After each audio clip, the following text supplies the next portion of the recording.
अस्सलाम वालेकुम दोस्तों। आज हम डिस्कस कर रहे हैं variation of g with altitude, यानी कि ग्रेविटेशनल एक्सेलरेशन या फ्री फॉल एक्सेलरेशन एल्टीट्यूड के साथ कैसे चेंज होती है। तो इसके लिए मैं सपोज करता हूँ कि लेट सपोज ये हमारे पास अर्थ है और इस अर्थ के सरफेस पे एक ऑब्जेक्ट पड़ा हुआ है। तो इस सूरत में there will be gravitational force between this object and this अर्थ।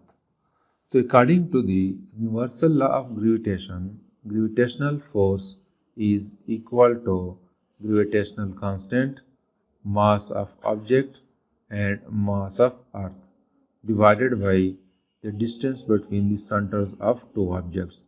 तो उसको मैं कंसीडर कर रहा हूँ रेडियस ऑफ अर्थ, क्योंकि यहाँ पे इस सिचुएशन में इस ऑब्जेक्ट का सेंटर इस ज़मीन के सेंटर के मुकाबले में इंतहाई कम है। तो हम इस सेंटर से यहाँ तक की डिस्टेंस को निगलेक्ट करते हैं।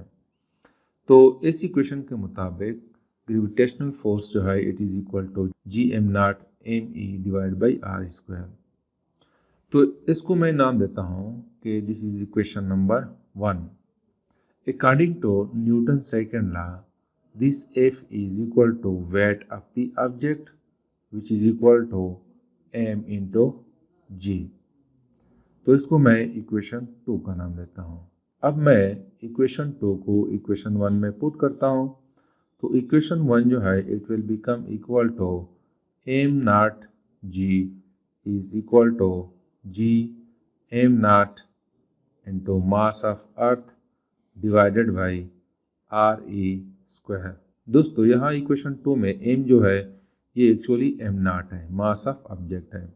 तो यहाँ पे इस इक्वेशन में ये m0 और ये m0 कैंसिल हो जाएंगे। तो इसको मैं कैंसिल करता हूँ, m0 और m0 ये कैंसिल हो जाएंगे। तो this equation will become equal to g is equal to gravitational constant mass of earth divided by radius of earth. This is equation number 3। ये इक्वेशन 3 शो कर रहा है value of g on the surface of earth, और इसके मुताबिक g is inversely proportional to the square of the radius of earth. मतलब ये है कि इस r के साथ g की वैल्यू चेंज हो जाती है।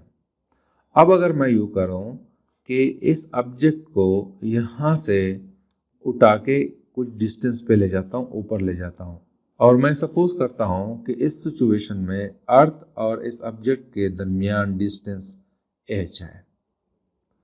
तो this equation 3 will become equal to g is equal to g mass of earth divided by radius of earth हो जाएगा प्लस h हो जाएगा, क्योंकि यहाँ पे हम इस ऑब्जेक्ट को यहाँ से उठा के यहाँ पे ले आए हैं। तो यहाँ से लेकर यहाँ तक रेडियस ऑफ अर्थ है, फिर यहाँ से लेकर यहाँ तक h है।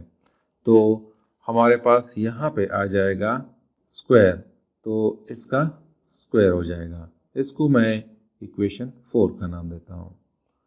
तो इन दो इक्वेशंस के मुताबिक g की वैल्यू एल्टीट्यूड के साथ डिक्रीज होती है, यानी जितना ज़मीन से फासला ज़्यादा होता है उतनी ही g की वैल्यू कम होती है।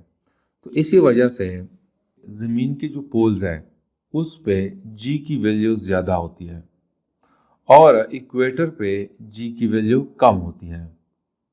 ज़मीन के इक्वेटर से मुराद यह है कि अगर हम यू हॉरिजॉन्टली मूव करें, अगर ये एक लाइन हम ड्रा करें तो दिस इज़ कॉल्ड इक्वेटर। अगर एक ऑब्जेक्ट यहाँ पे पड़ा है तो इस पोजीशन पे g की वैल्यू कम होती है। और पोल्स क्या है, अगर हम यू वर्टिकली मूव करें यहाँ से यहाँ तक, यानी ये पॉइंट और ये पॉइंट, ये पोल्स हैं, तो इस पॉइंट पे g की वैल्यू ज़्यादा होती है, क्योंकि इस पॉइंट से सेंटर तक डिस्टेंस कम होती है as compare to this point. तो this is something about the value of g with altitude, यानी हाइट के साथ g की वैल्यू कम हो जाती है।